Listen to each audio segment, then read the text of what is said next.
Ishmael, the first son of Abraham, was born when he was 86 years old and resided near Bethel.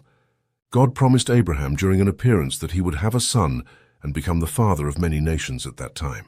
However, Abraham had no children, and his wife Sarah was unable to conceive.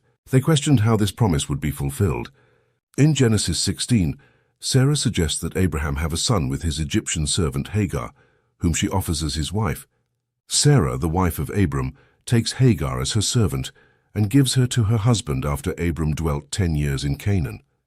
This custom was common in antiquity, where a barren woman offered her husband a handmaid child to bear. However, this solution created more problems than it solved. Hagar did indeed have a son with Abraham, and when he discovered she was pregnant, she began to hate Sarah. She sought help from Abraham, who judged her in her eyes. Sarah mistreated Hagar, who fled. As a barren, Abraham obtained a son through Hagar, and Ishmael was legally considered Sarah's son. However, this does not justify the treatment given to Hagar by Sarah. Years later, God established a covenant with Abraham demanding the circumcision of all men of his house. God commanded Abraham to circumcise his son Isaac, the legitimate son of Sarah and Abraham. The birth of Isaac, the legitimate son of Sarah and Abraham, exacerbated the already tense relational tensions between Sarah and Hagar.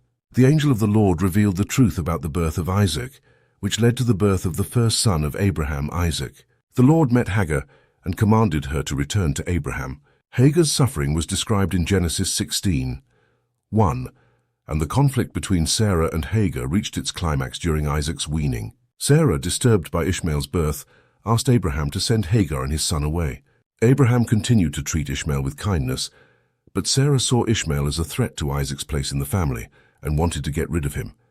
The rejection of Hagar and Ishmael made the contrast even more striking. Sarah asked Abraham to cast out the slave and her son for Ishmael, as he would not be an heir with Isaac's son. This was unpleasant in the eyes of Abraham because of his son. However, God told Abraham that he would make a nation out of the son of the slave, because he is of his seed.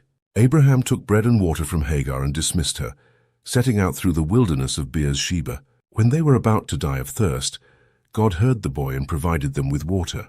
God still had plans for Ishmael, and he assured Hagar that Ishmael would become a great nation. Ishmael had 12 sons who became powerful leaders and eventually formed a nation. Hagar of Egyptian origin chose an Egyptian wife for his son, and Ishmael settled in the desert of Pan. They inhabited from Havilah to Sur east of Egypt toward Assyria.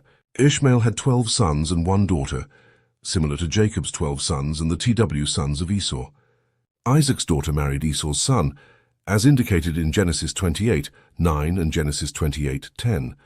The descendants of Ishmael, a warrior from the region of Havilah in the northern part of the Arabian Peninsula, were known as Arabs.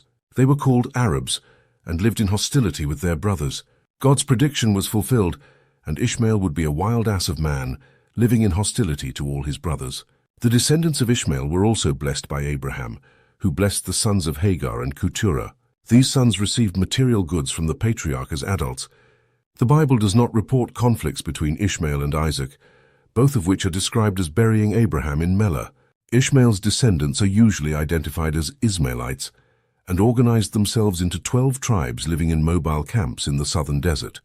He died at 137 and is buried in the Kaaba in Mecca. The stories of influential biblical figures and their journeys of faith offer valuable insights into faith, perseverance, and spiritual meaning. Ishmael was not the son of God's promise to Abraham, but God still protected him. God chose the name Ishmael and destined it to greatness even though it was outside the covenant. Ishmael had numerous descendants comparable to that of Isaac, and his lineage was structured into 12 tribal clans. God also characterized Ishmael, understanding the nomadic lifestyle of his descendants and the resistance they would encounter from the children of the covenant over time. In conclusion, the descendants of Ishmael, who were also descendants of Abraham, were a significant figure in the history of the Arab world. The fusion of peoples and stories, particularly through Keter, has led to an assimilation between Ismailis and Muslims in biblical passages.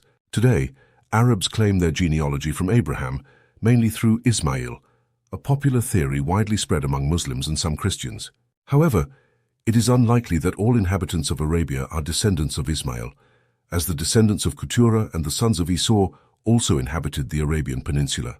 The Bible teaches that God transformed Ishmael into a great nation, and his descendants can share Abraham's blessings by putting their faith in Jesus Christ for salvation. The story of Abraham's son Ishmael goes beyond a simple individual biography, revealing an important part of God's work and the unfolding of his grace in salvation history.